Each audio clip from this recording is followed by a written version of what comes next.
I mean, I suppose you could have said, I told you so, but Joe Biden's not turning out to be quite the full ticket and not quite the president that everybody thought he was going to be.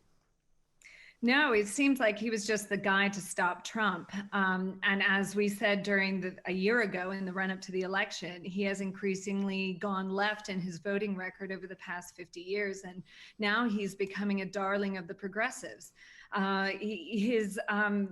I mean, it's an absolute disaster in the United States right now. His immigration policy is just all over the place. He promised that in the first 100 days, he would totally overhaul the immigration system. We had over 1 million arrests year to date at the southern border. 15,000 Haitians were underneath a bridge in Texas, 12,000 of which were let just free in the Right. United States. I was going to say, Then, what happens to yeah. them after they get arrested? Do they just get set free? Well, I mean, there's no way to handle them. I mean, in July, there were over 200,000 people illegally entering the country at that border. It's so overwhelmed. So what happens is they get a court date to come back to then get their asylum case adjudicated. Right. But do you think they come back? Of course not. Why would Yeah. they? So why would they? I mean, so then they go underground, and God knows what happens after that to them. Not only that, the immigration policy is bad, but the inflation, it's up 4%. Prices are rising. I was just in the United States this summer. Petrol is just off the charts. And then you also have the vaccine mandates, forcing private employers to mandate their companies or their employees, or they'll lose their jobs. That's not popular. And the crime is out of control in the American cities. And of course, the disgraceful Afghanistan withdrawal, leaving our allies and our American citizens in the hands of terrorists, as well as a whole military of equipment. It's just a disaster. And he's going down in history right now as one of the worst presidents in modern history, challenging that of Jimmy Carter, who has always been known as the worst. It's going to be very hard for him to dig himself out of this. He cannot get his Democratic caucus to even agree on an infrastructure bill. So legislatively, he is flailing everywhere. And, I told you so. Well, right. And there's going to be some midterm elections pretty soon as well, right? Yes. And I mean, both chambers, the Senate and the House, look like they could very well switch. The House definitely most likely will switch. We're only a few seats down. The Senate's a little more tricky, but he can't even get his senators to join him on this infrastructure bill, even with Kamala Harris as the 51 vote. And what is going on with some of these states that are saying they no longer want to be part of the union? Well, they just culturally, they don't, one, constitutionally, they think they have a right to succeed because the federal government is overstepping states' rights and their jurisdiction. So there's all this conflict as to where the federal steps in and where the state steps in.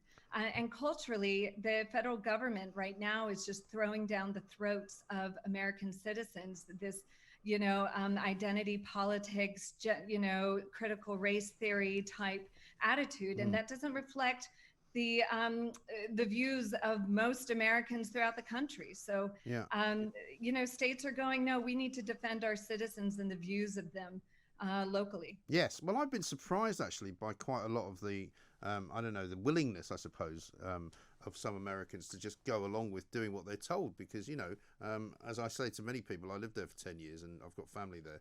And I just don't really recognize that in the American people that I know who are willing to do all sorts of things because of COVID or because the president tells you to do it, or you have to get vaccinated to go somewhere. I mean, New York, I'm told, is now more or less a sort of vaccination city, isn't it?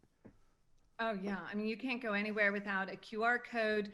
However, some restaurants and bouncers, I mean, this is what happens. They're the enforcers. So they'll choose to accept your QR code or not. And quite frankly, most people just want the business. They'll let people in. I think the COVID has definitely revealed a lot about our character as a nation, and I think it's been shocking and eye-opening to many of us. But at the end of the day, I think a lot of people trust their government. They trust the CDC. They trust the advice of these advisors and authorities. Whereas I would say there's also growing sense of people distrusting the authorities and CDC. They're keeping quiet because clearly the backlash is so bad. But, you know, don't be surprised if you see people willing to lose their job over the vaccine mandate. Yes, and it's interesting, isn't it, that it ends up really creating a sort of two-tier society. I mean, we've sort of got a bit of that here, but it feels like it's a bit worse in the US.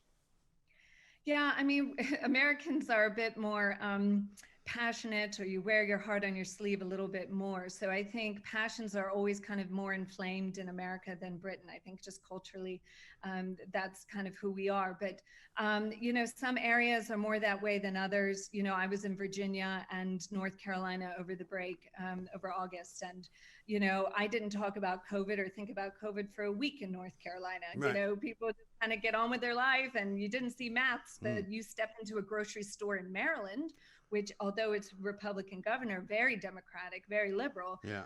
you felt like you were a leper if you didn't have a mask. Right. Yeah. Isn't it weird that that's kind of how it's broken down? It's the same here, where you've got, as you know, in London, sort of, you know, the people who tended to vote Remain, the people who tend to have quite good middle class white collar jobs, the people who are working from home. They're all the ones that want everyone to wear a mask.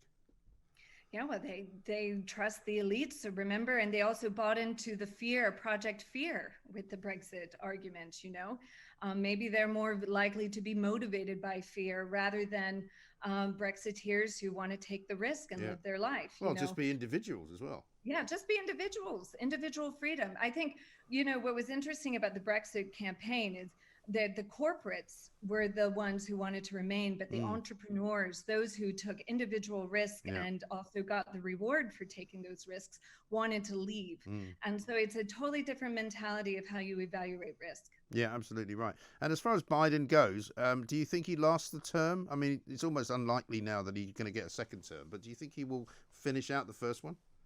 I mean, yeah, I definitely, there's not a second term. And I think even Democrats would tell you that from the beginning. But I think it's going to be one to watch. He seems to have some form of cognitive decline. Mm. I'm not a doctor. I don't want to assess what that is, but there's something not right there. And I know that they'll do their very best to keep him through the entire term, but he's going to oversee, I think, what will be a pretty devastating midterm election. Yeah, absolutely right. And what about Donald Trump? I mean, he obviously wants to come back if he can. I presume he's still planning on that.